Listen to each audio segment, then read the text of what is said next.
Hello everyone.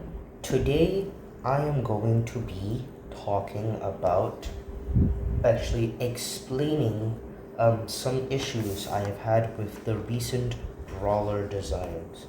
Mechanics wise, they are okay, I guess, but the I just wanted to put this out into the public, okay? And I originally wanted to do this 3 days ago, but we're here now, so I guess we're gonna do it.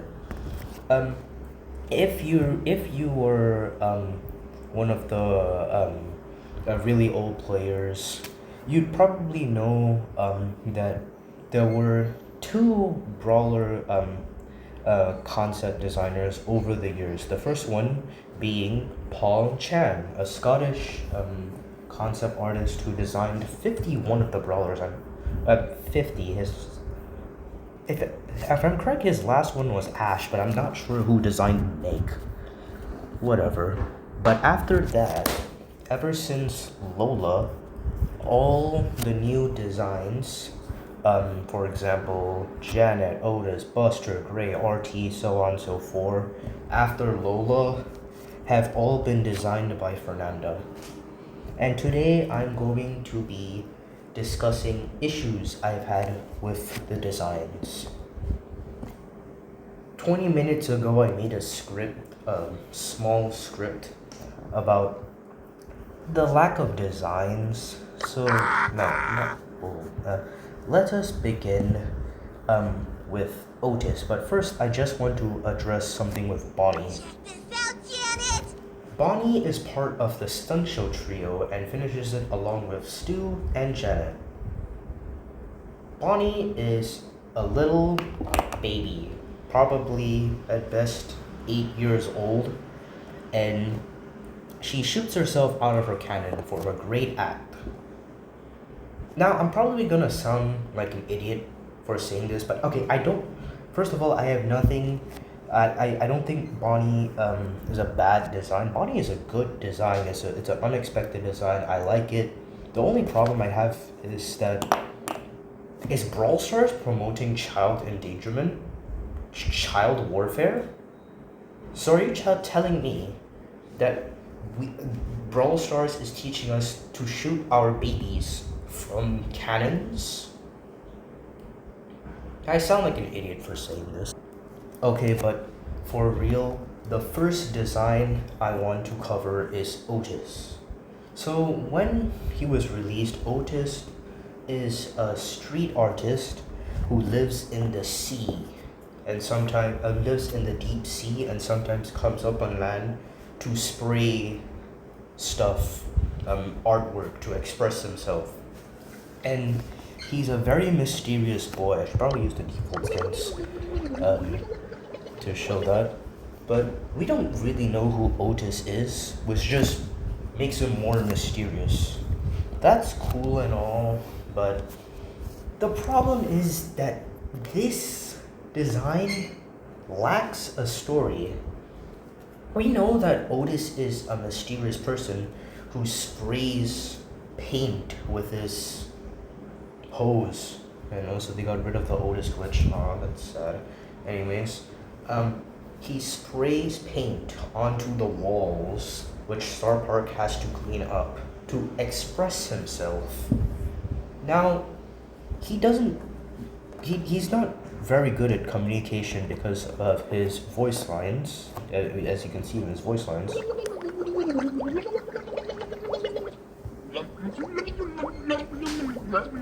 He's not really good with communication. So what I can one can assume, assuming they haven't read the story, they don't know anything about him, they just see Otis.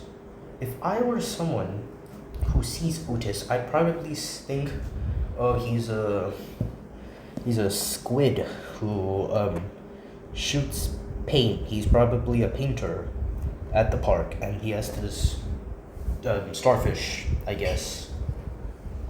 Yeah, that's pretty much it. They don't really talk about Otis, and you see this starfish over here he has. His name is Syl, and from the description of Otis, they don't really explain their story and their bond. Otis and Sil never really communicate with each other. But well, they seem to have a very good relationship with each other. I don't. So far, I have not seen them interact with each other whatsoever. As in, direct eye contact. They have been in contact with each other, but I have not seen them interact whatsoever. So I feel that that could be changed. I feel that that's a little problem with Otis's character. Next up, we have Gus, Spooky Boy. So from when Gus was released, he was he had a old description that was changed when he was released. This is his um um okay. Anyways, Gus was a boy who followed this balloon dog and was never seen again. I'm seeing him now. Anyways, his updated description tells us that he looks like a ghost child. But the description gives us hints that he might not be a ghost child. Which is weird because I just wanted to point this out. I don't really have any problems with Gus. Unlike every other character I'm gonna cover in this, Gus is probably one of the least. One of the designs I have no problems with. I think he's okay, but I just am very confused with Gus because is he a ghost or is he not? How did I take 2 minutes to explain that? Okay, now I'm skipping over some of the characters like Sam and Buster. You can't be mad at Fernanda all the time because some of the time she can produce bad designs and some of the time she can produce good designs. For example, Sam, who is my second favorite character in terms of gameplay, and Grom, my second favorite brawler in terms of personality. I think Fernanda has potential, but it just needs to be explained, in my opinion, that is. Now we'll move on. We're skipping Sam. We're skipping Buster. And I because I think they're all right. Sam being the bronze of the gang, the guy who's good with his hands. He's able to physical combat, hit him with the old 1-2. And Buster being a side character who wants to be the main star, but can't really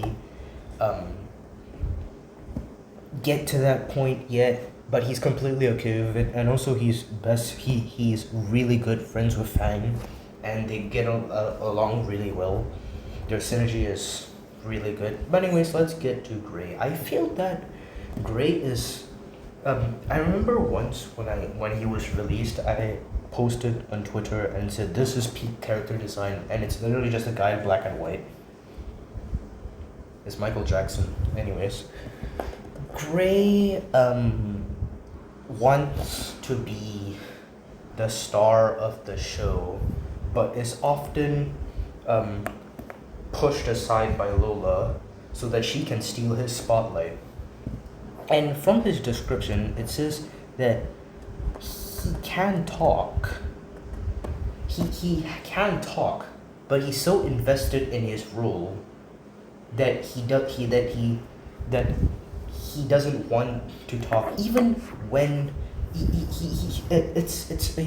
can see in his description here, he takes his act seriously but sometimes forgets to keep his mouth shut when doing finger bullets, which confirms he can talk, but he's so into the role. He's saying, oh, I am a mime, I'm going to be a mime. And because mimes don't talk, I won't talk as well, which I think is pretty cool. And it opens up opportunities for Gray to be a good character. But so far, I've not seen any one of them interact whatsoever, and it just bothers me. I've not seen the Brawley trio really interact. I'm not sure if they hate each other, or they're okay with each other, or even the Lola stealing spotlight from Gray. If they're doing it intentionally, just on camera, on set, they might be enemies on set, but outside of the studio, they're really good friends. No, I just feel like it could be shown more. Okay, I was originally not gonna have any problems with Mandy, but I just feel that Mandy is a very double-sided character that I can't really piece together to see what her true personality actually is. So from the when she was released, Paula whoa Paula said that Mandy is a very sweet person when people are in the candy store, but when people leave and no one is around her, she's always cranky, which shows that she has anger issue. But and I think that serves as a really good um uh what's the word again? A rivalry to opposition to Chester. Mandy is cranky and serious, while Chester is very goofy and not very serious. But then we cut to Barry, which I'll cover later in this video. But it's the Barry debut animation that just is the reason why I'm talking about Mandy. Hold on, let me pull it. So as you can see here, I'm gonna look at the Barry animation later. But the problem I have with the animation is that Mandy seems to be completely okay with Chester's pranks. In fact, she's joining him in this playful dilemma. I'm not sure if something happened midway between the Mandy and Chester debut animation and what we're watching now.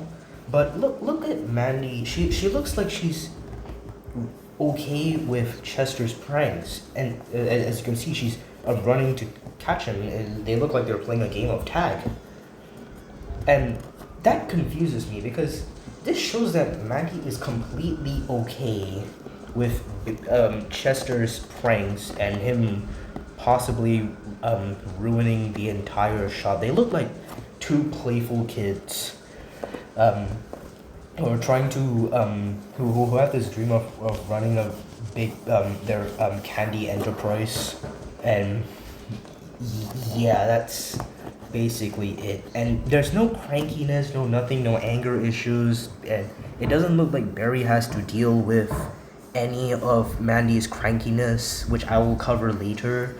But it just really bothers me. Artie in place to be, doing it for the robot family. RT starts a new trio, the Star Park Hub, who also comes in the new year 2023. RT is meant to be this security robot that overlooks all the cameras, all the thousands and thousands of cameras monitoring guest action in Star Park. And yeah, that's basically it. He's got an upper half which looks at which overviews all the cameras, all the footage from the cameras. And then you've got his lower half, which it's not confirmed what it does, but what I think it does is that it records audio. It records audio, and if I'm correct, both parts have two different personalities, and they're both two different sentient beings. As long as RT detaches himself, as you can see in his super. But the lower half and the upper half, if I'm correct, don't seem to be um, seem to be good relationship with each other, and they're constantly arguing over something that's not explained. But in his description, it says that he is a helpful information kiosk, which is weird because, hold on. So as we can see here, no one, Archie looks like he's some sort of secretive guy. He's not supposed to be. Oh god damn! And Otis and sorry, I got carried away by Otis's ass. Anyways, Archie is meant to be a secret. No one's supposed to know of his identity. Maybe that's the Brawlers, but he from the animation he's keeping very close watch, recording the audio from and looking at the Brawlers from the security cameras. And he probably has two jobs. Maybe I haven't given this character much time. He's not been in many animations. He's not that popular. But RT is known by the guest of Star Park. And this is why I feel that there's a lack of storytelling in terms of this character, because he is an information kiosk who knows everything, and from his voice lines he does look like he knows a lot. In fact he knows everything about all brawlers, and he seems to know all the activity. What am I saying now? Okay, I don't know. I just feel like there's a lack of storytelling in this perspective. Yeah, it needs to be. It needs to be further in depth. I've not seen anything about RT. And also, RT has two trio members, Larry and Lori, who are one brawler. I've not seen them interact once so far. I've not seen them interact once. Never have I seen them interact with each other. I think that needs to be studied. Willow is okay, but I just feel that something's off about her. Willow hates love. Willow hates love. Yeah, Willow hates love. I said it 3 times because that's it. Willow hates love, and she's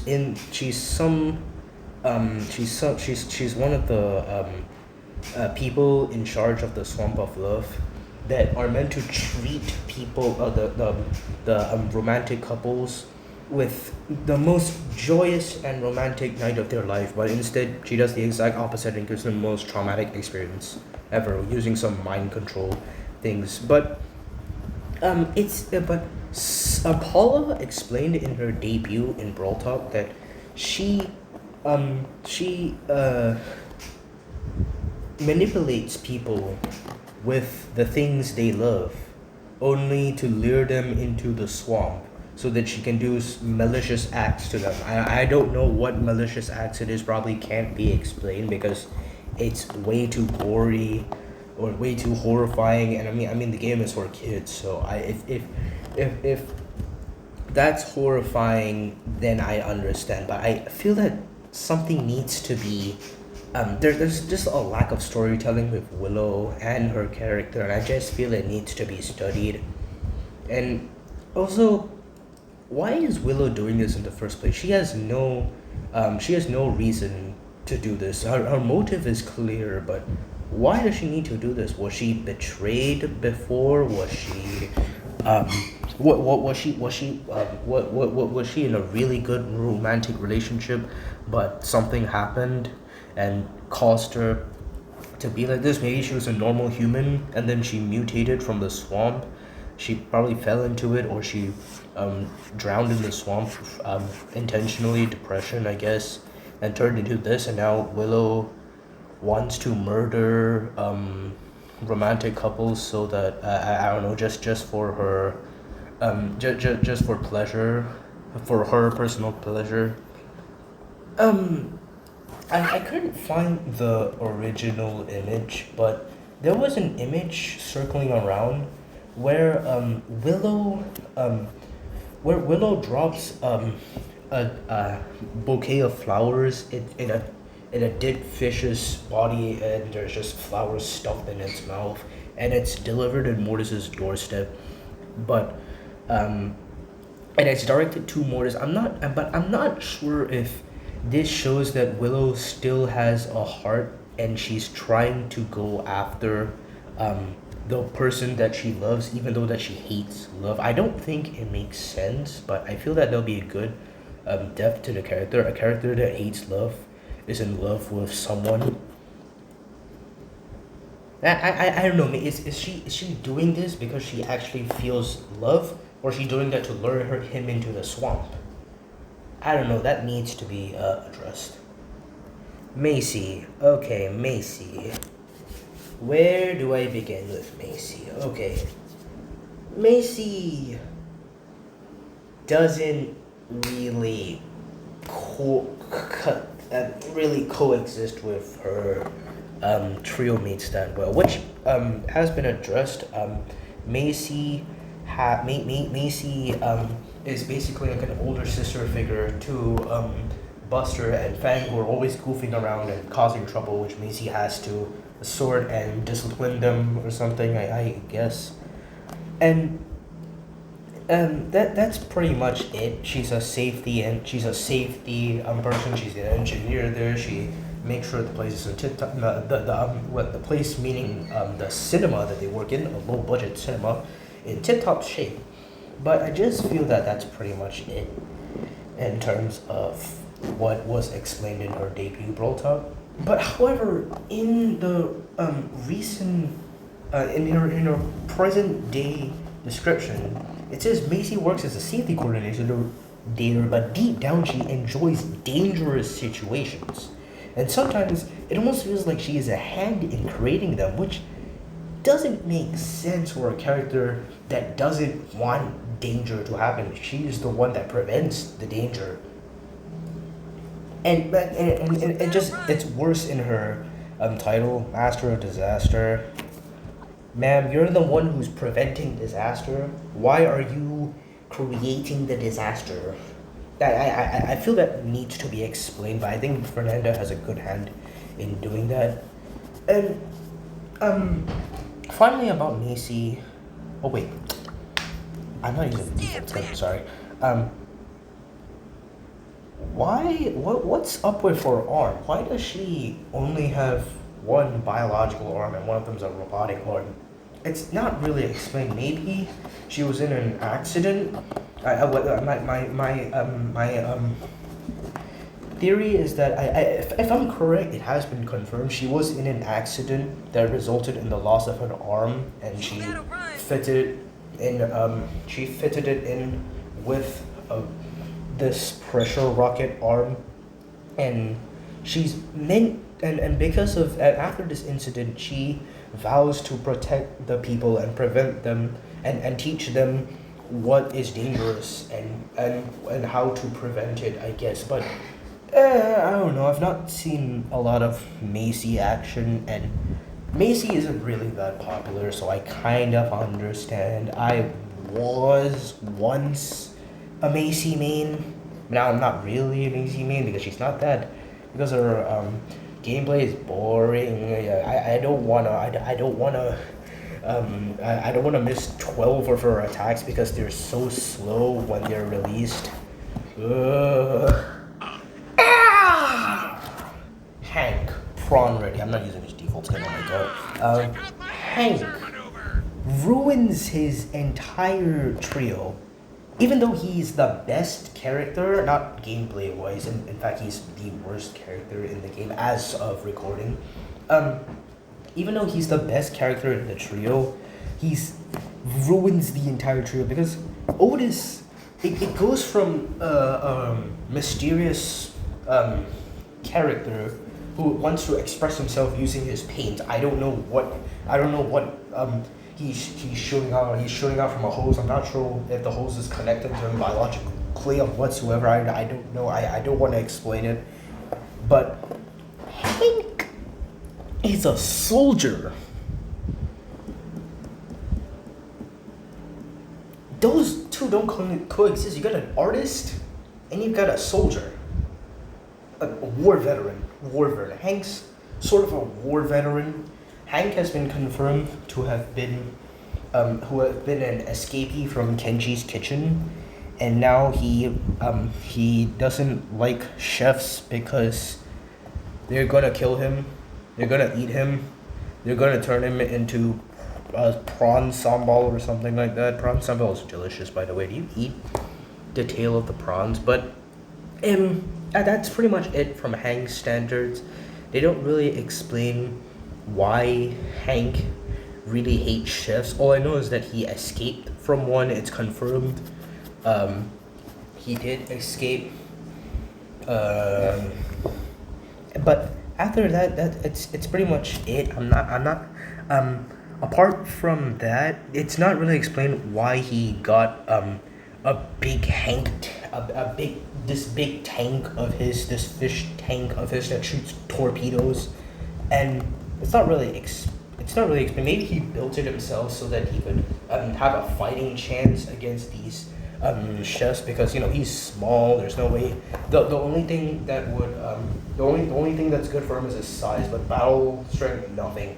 And this tank does everything for him. I think that's pretty much it from the tank standards. But nothing's really explained about him with a connection and a tank.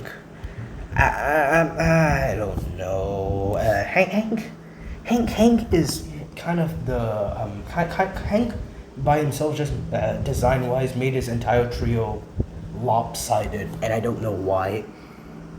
Okay, Cornelius is okay, but I'm not gonna use the default skin because I barely have anything to say about him. I just feel that there's a lack of storytelling in his standards, which a lot of Fernanda's designs have.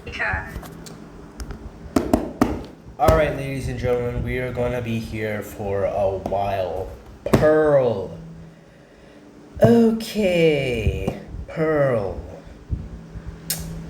I have a lot of things to say about Pearl. First of all, let's go to Sam. Let me explain. So, Sam was formerly working in the robot factory, and not sure what happened to him, but now he's here. I'm not gonna use the default skin now. He's here, and he's become the brute of the gang, the big punch bunch of the gang, the big boxing guy of the gang, the brute of the gang, the macho of the gang, the muscle of the gang. I have a lot of things to say about Sam. Sam's one of my favorite characters to play. But I didn't mention the most important thing about Sam. Sam hates robots. He has a big personal grudge against these robots. I'm not sure why. I'm not sure how. Maybe it's the reason why he became a Goldhorn gang member in the first place. But Pearl, she is a robot, and so Fernanda likes to incorporate twist into her brawler trios, because I think that's the reason why I have problems with these designs. First of all, because these twists just kind of ruin the trio for me. First of all, we started with Belle, a badass, suck it up, Buttercup. middle-aged, probably above middle-aged woman who is rebelling against Star Park and exposing their secrets. But she started off as a gang member who was just stealing random gold pieces. She wasn't really considered a threat. She was just there. Then we got Sam, Belle's lover, Belle's husband, and he has a personal grudge against robots. He doesn't like them. And then we have Pearl, a little robot. A robot that shoots cookies. Alright, let me get to her description. Against all odds, Pearl found her way into Sam and Belle and Sam's hardened hearts thanks to her disarmingly warm nature. So by reading her description, Sam and Belle hate robots, right? Belle too hates robots, and they still have a personal grudge against robots, and Pearl just comes up to them and says, "Hey, want a cookie?" And they're like, "Oh, sure, thank you." And then they just take Pearl in as a member, and say, "You're one of us now. We're having soft tacos later." Anyways, it just doesn't make sense. If your trio, if one of the trio members hates robots, but your final trio member is a robot, and Belle and Sam are completely okay with that, it just doesn't make any sense, unless the robot is, unless I could, the only way I could see them incorporating a robot into the Gold Arm Gang is with two ways. One, the robot is rogue and has a mind of its own, completely different from the other robots built by Star Park, and is working to take down Star Park. And Sam and Belle might have a bit of problems with it at first, but then they slowly open up to it because they both have a lot in common. Or either Sam and Belle had a daughter, a human daughter, Pearl, who was killed by robots. And because of that, Sam and Belle rebelled against Star Park because their human daughter died at the hands of something that Sam created at the robot factory. He rebelled against the robot factory, became a Gold Arm Gang member, and probably Belle started it first. Belle, I'm praying, Lord, I'm praying my speculation at this point. Belle started off first. She went to retrieve plans how to get into the robot factory from some bank and from some highly secure place, and from there. And Belle, already married to Sam a very long time ago, took him in, showed him the plan, showed him how they're gonna get there. They went in there. And Sam and Belle probably had assistance along the way. For example, Belle had Tara and Edgar from the skins. Oh, let me show you. There's Tara. This Tara skin and the quick draw Edgar skin. But she got their help. She said, "All right, I no longer need your help. Thank you for your assistance." They left. They left their separate ways. Sam joined in, went into the robot factory, was met with a gang. They defeated the gang. It wasn't really, it was just a side gang who wanted, I don't know what they wanted, and they managed to get into the robot factory and rebuild their daughter again, but in robot form. But because Pearl is a robot, they even though they hate robots, they love Pearl because she's the physical reincarnation of her daughter. But since Pearl is a robot, they even though they do have their daughter back personality and everything, they will always know that Pearl will never come back. She's dead forever, and what's done is done. She's dead. She will never come, and she will never come back. At least the perfect Pearl, not this Pearl, a human Pearl. And I think that would have been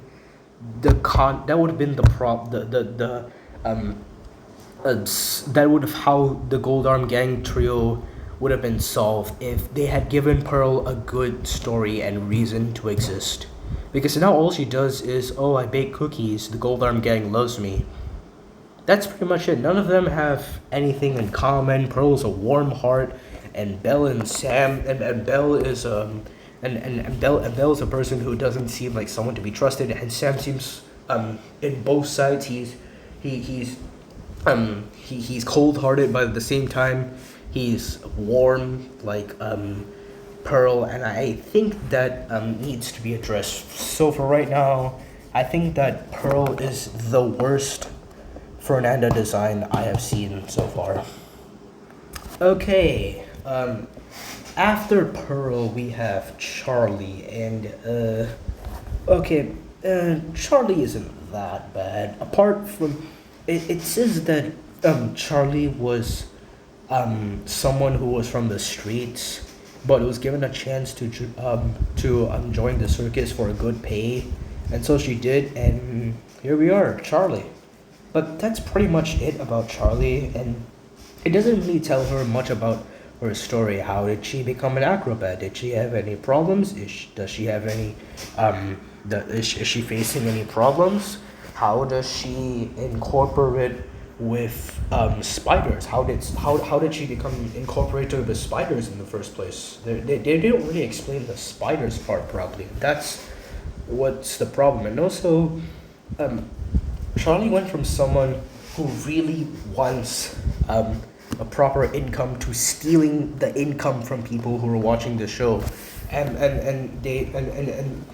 her victims are so mesmerized with her act that they don't realize she is stealing their money from them. It's not really explained. Charlie doesn't have a second member yet. I feel that's a problem. The Bizarre Circus has so much potential to have a trio, but I've not seen a trio of characters so far. That's what I've not seen Charlie's trio so far. That's what bothers me. But at the same time, I feel that might be the problem. She has a lack of trio members.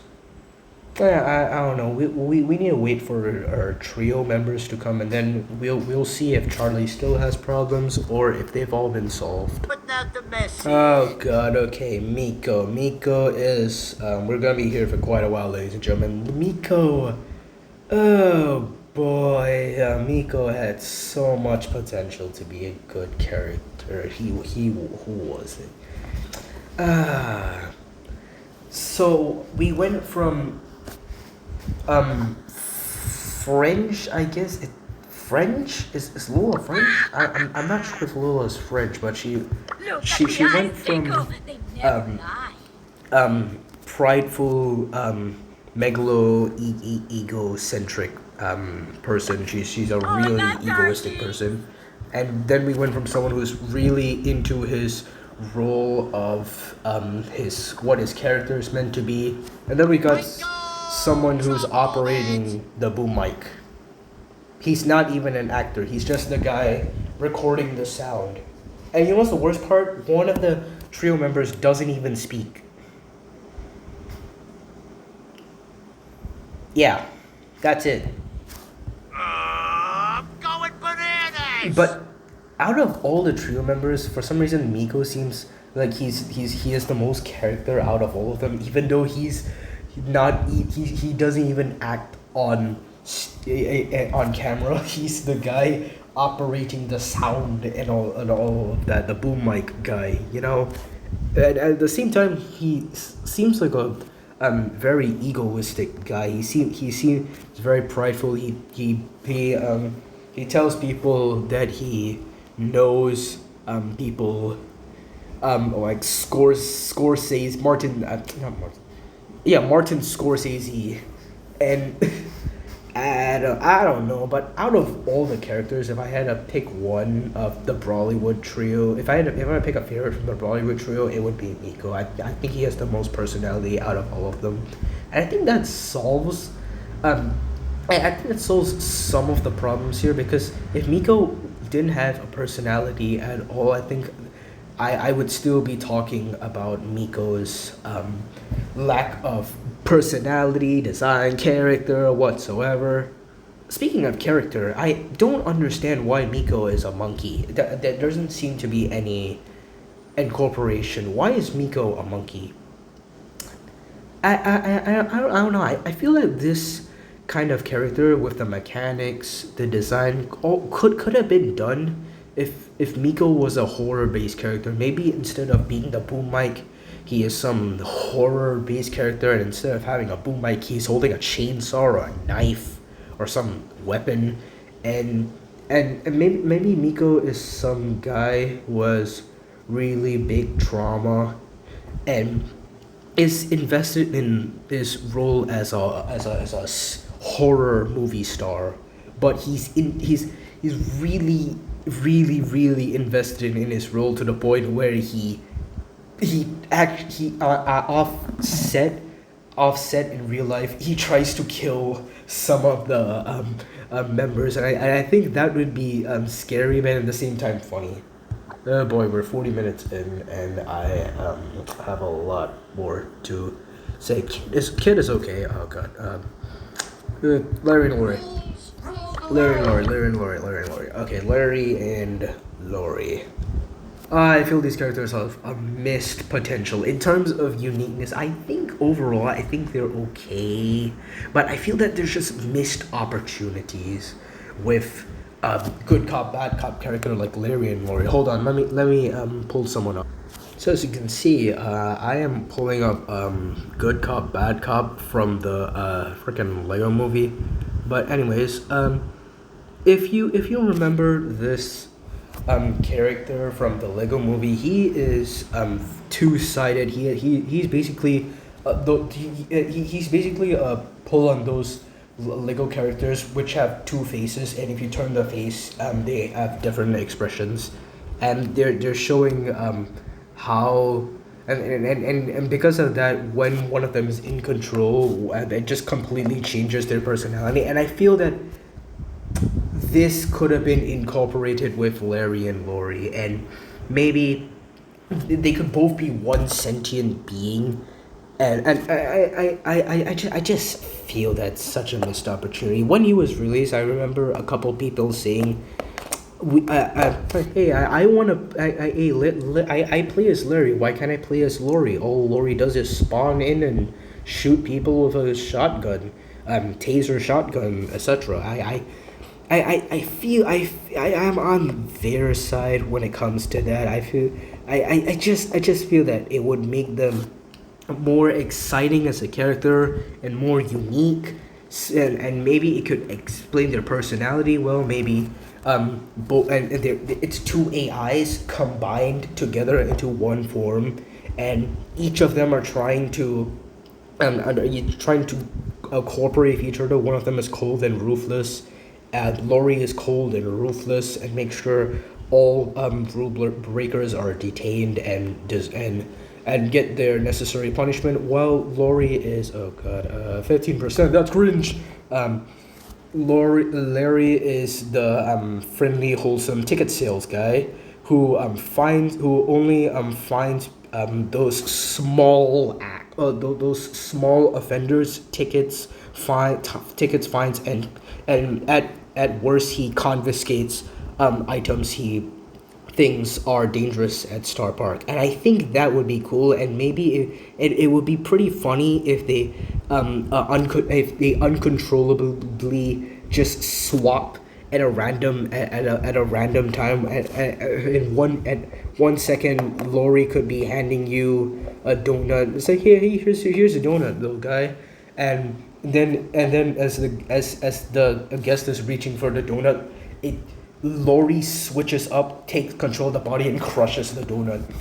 I think that would add a lot of character depth to this character.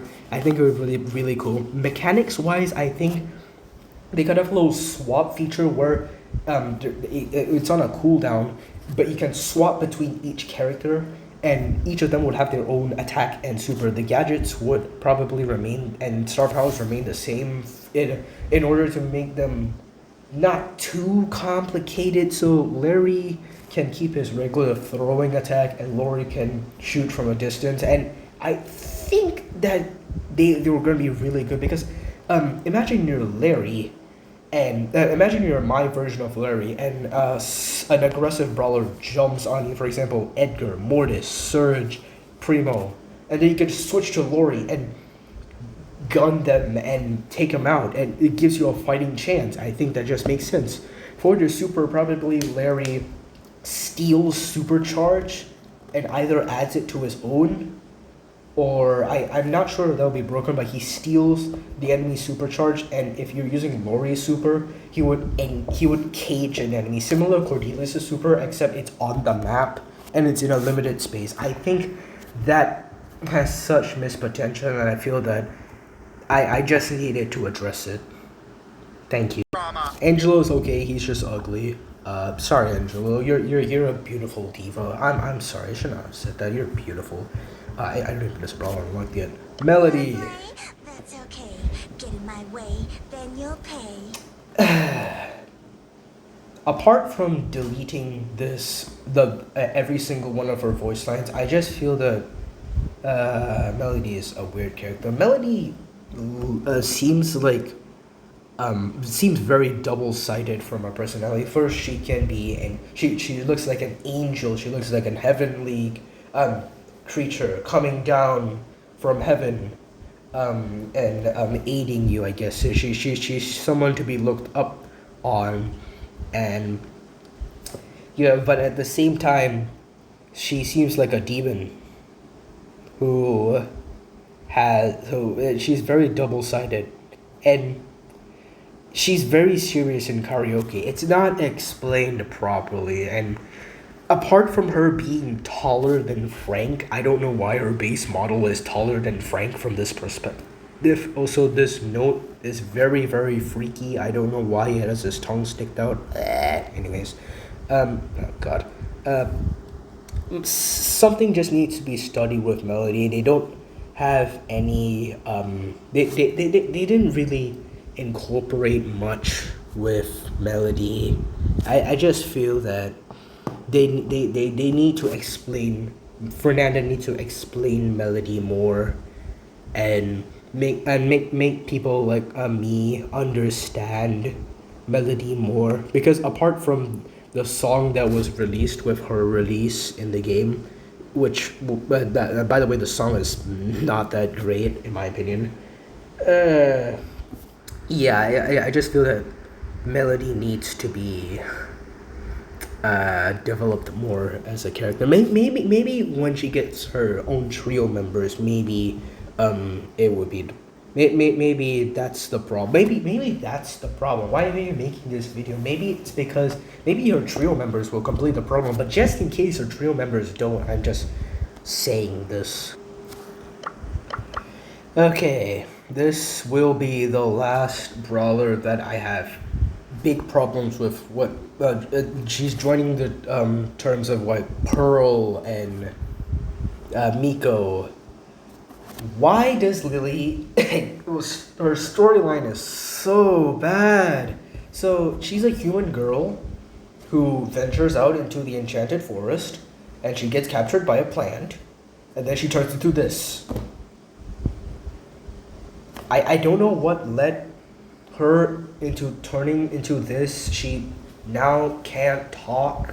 I don't know what is preventing her from talking. I don't know why she can't talk, and why does she is one of her I don't know if that's a pot. I don't know if she's stuck in a pot or whatever it is what it is, but Lily just has such missed potential, and then she's just taken in by Cordelius, who happily accepts her, and Lily doesn't feel like a very well-developed character, and I feel that needs to be studied. First of all, I believe that if we want to, alright, I'm gonna talk about my version of Lily, and with my version of, oh wait, no, actually, I should talk about Lily first. First of all, after the events that led her to turn into this, she just becomes very mysterious, and it's unsure if she's a friend or if she's a foe, and that's what needs to be studied. All right, now we're talking about. I want to make this quick. My iPad's gonna die. Oh god. I want to make this quick. My version of Lily, if we want to keep the design, would probably be that she was born from the sack of a dying flower. Cordelius was one day doing his one night doing his gardening, finishing up, and all of a sudden something attacks an innocent plant. Cordelius manages to help it. The thing runs off, and the plant is now dying. And so And with Cordelis as its only hope, it exposes Lily to Cordelius and tells Cordelius to protect Lily. When she does that, Lily is a baby. Lily is a literal infant, and she looks like this. And so Cordelius raises her. Ever since then, Cordelius raises her. The plants did, by the way. Cordelius raises her to become one of her own. He teaches him his ways. He teaches him that the forest is full of good and bad, and some of it's good, some of it's bad. And Lily is a very wholesome and cheerful person. While she is is a witch. She's witchcraft nerd. She also is a foodie. And my version of Lily, my version of Lily is a complete slop fest. I don't want to show you the design. Oh my god.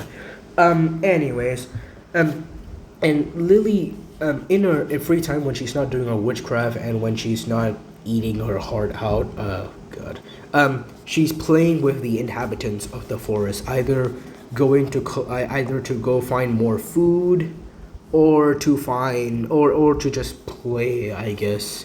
And when it's done, Cordelius invites all of them for dinner and to eat to their heart's content. And once they're done, Lily just goes to sleep and calls it a day. And the cycle repeats itself. That's pretty much my version of Lily. I feel that has good potential, apart from Lily just being some sort of mysterious stalker. I don't know. You know what? I'm just gonna show you the design for a brief second. Okay, here's the Lily design. It's in the center. And this is the Lily design in full perspective. Don't ask me what I am doing with my life. Please don't. Okay, we're not gonna have many problems with the other characters after this, but I just want to address something with Draco. When I first saw him, I just felt that he could have fit the Castle Courtyard trio. And then we were on to Barry. Time to turn that frown further down. Barry kind of ruins his trio. Sort of. I'm sorry. I'm saying this as a Barry enjoyer. I don't get the taste for Barry. And Barry ruins... the only way he ruins his trio is the pattern. Mandy... in terms of the naming of the characters. So let's look at his trio mates. Mandy, her name Mandy, is based on candy. It rhymes with candy. Chester, second member of the trio, Jester. Barry, with an E, by the way. Barry. Well, actually, his name... Well, you know, it's been confirmed his name is actually Barry with an A. But for some reason, Mandy doesn't care. And so, oh, you are Barry with an E now. Even though his name is Barry with an A. I don't know why they did this. I'm not sure why. I'm not really sure why, but I think it's his trio mate's fault, which is why he ruins the trio. Also, his personality is also he just kind of lacks as a character. He's the guy who's lifting the items sold at the shop from one place to another. That's pretty much it. And his description states that while he hates his job, he loves he loves his co-workers and his boss because he has patience and he's a chill guy. But even though he hates his job, he loves his co-workers, which even though whatever I say, I seem to have problems with Barry. I don't have that many problems with Barry, but I just feel that the naming choice and the character description is just a bit lackluster. Okay, Clancy. This Brawler is the reason I don't even know what the Deep Sea Trio is about. Yeah, this needs to be explained. I don't know what he's about. He's a guy in a lobster costume. He thinks he's a lobster. He's not. I'm not sure if it's a guy in a lobster costume, but he thinks he's a lobster. He's not a lobster. I don't know what this character is, dude. This character sucks. Oh, snake time. Aw, come on, mate. Chopper. I am not a British man. Oh, sugar. Oh, sugar. Oh, cheese balls. Oh, fiddlesticks. Mo. Okay, I don't have that many problems with Mo. He's all right compared to the other characters. I'm being lenient, by the way, but I feel like he lacks story because Mo is an intelligent character who is also blind at the same time. But Mo, while he expands on the trio, he also makes the trio weird because it goes from a guy cleaning the who goes from cleaning the park and no one thanks him to a brawny security guard that I think guards the castle where all the trash is being pulled out. I feel that the castle courtyard is some sort of land old attraction that was turned into a landfill over time, and then Mo and then it says that Mo and his trio clean the sewers all the time. Or maybe it's just him. Mo cleans the sewers. Grom is the guy making sure no unauthorized person gets into the castle, and Ash cleans the entire park. Maybe it's that. I don't know. But again, I have no problems with Mo. Okay, it's too early to say anything about Kenji, but I feel that he could be a brawler that story and character would be completely completed with he just lacks trio members now, but I just feel that there's a lack of character depth with Kenji. That's all I want to say. Honestly, so far. Maybe watching this 5 years down the road, he has a full trio member and environment, and there was an entire season based on him. Talks about story whatsoever. Why do we have an 11 win streak with Kenji? Jesus Christ. But anyways, yeah, I have so far I have nothing wrong with Kenji. All right, last two brawlers. We got Juju and Shade. Juju. Why does this character even exist? This character made me believe that Fernanda doesn't know what she's doing. First of all, when it comes to trios, I feel that you should complete the trios that haven't gotten anything. For example, Doug. For example, Buzz's trio of Lost Rapids. They haven't gotten anything in almost a year. I feel that their trio can be completed next year. And Bizarre Circus too. Oh my god, they've not gotten a member in a year. They're gonna be the next Velocirapids or Castle Courtyard, and I don't know. I don't know why Fernanda is making new brawler trios every 2 seconds. But I just feel that you should complete an older trio before, and then make newer trios. Make newer trios when you realize that there are barely any slots left in trios. There are very limited trios to complete. Then you can make a new trio. But Juju just feels very early, because the brawler that came after her, before her, was Kenji, who started a new trio. And then Juju came in, and she starting a new trio. So now you have two single. You have. Wow! Wait, hold on. Wait, hold on. Sorry. Hold on. Give me a second, guys. You got Kit. You've got Melody. You got Draco. I can count. Claws of love! Dragon brings all the flames to the fight! 2, Melody, 3. Shooting stars! 4. You have 5 uncompleted. You have 5 single person trios right now. Softly.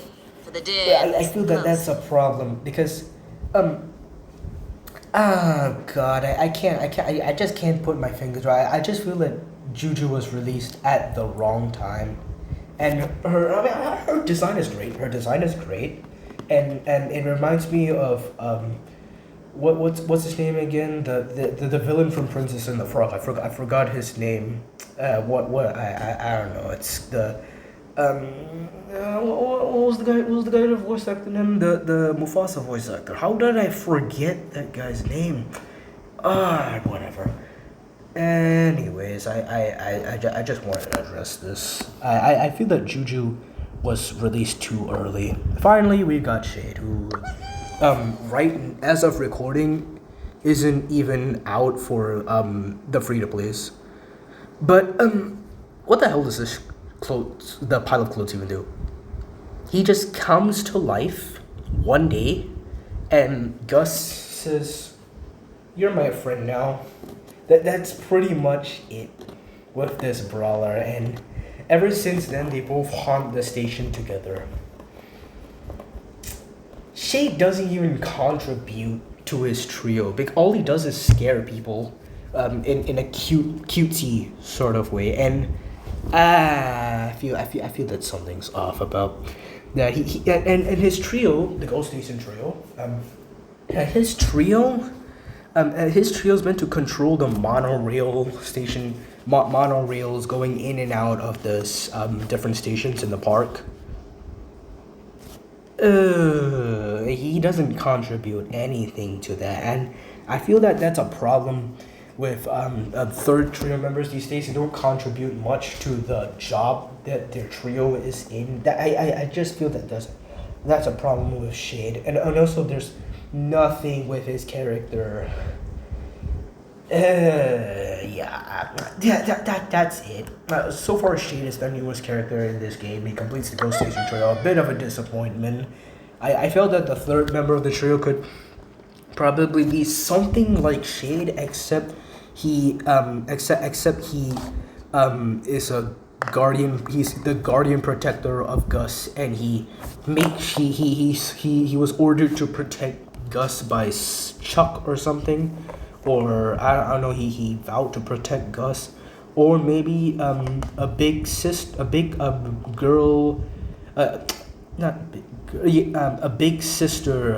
of Gus who is the real train conductor, and Chuck helps out while Gus just lingers around the station. I just thought that was such a missed opportunity, and there's nothing going on with Shade so far, apart from him being broken, of course. Anyways, that's gonna do it for today's video. If you liked the video, please consider subscribing. If you don't want to, that's completely okay. I don't care if you want to subscribe or not. I'm as of now, I'm probably the probably the guy who stumbled upon your For You page, and whose videos was just recommended by the YouTube algorithm. But otherwise, that's pretty much it. My iPad's gonna die. I want to take a shit. Goodbye.